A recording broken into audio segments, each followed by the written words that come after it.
think it began with my having grown up in England and living in houses that were really smaller than we live in this country, but also being inspired by some of the houses of my friends, one of whom was an architect, and I got to see what space could do, that you could live in a house that was much more inspiring, even if it's not very big. So when I moved to California, I was 14 years old. I moved to the suburbs of Los Angeles. This was 1971.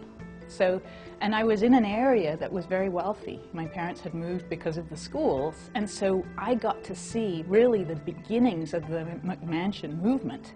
I got to see around the hills that were surrounding my parents' house, these bigger and bigger and bigger houses marching across the hillsides. And I just, something in me was just aware that there was a better way.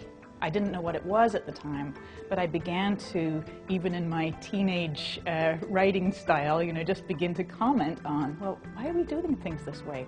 Why do people want more and more space in square footage when what they're really looking for is this sense of home? So it's been with me for a very long time, and it seemed very strange to me. And so it started a kind of pondering of how is it that Americans live, and how can we do this differently?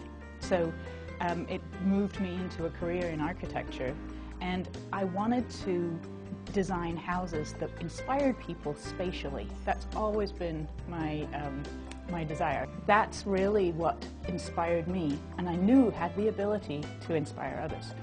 The words "not so big" actually came out of my pen when I was beginning to write my first book.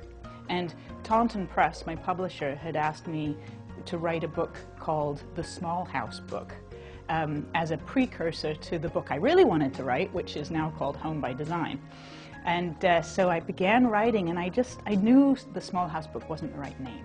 And so I just began writing, and the last paragraph I wrote, in fact, this shouldn't be called The Small House Book, it should be The Not So Big House. And I thought, that's it. It just came right out of my pen.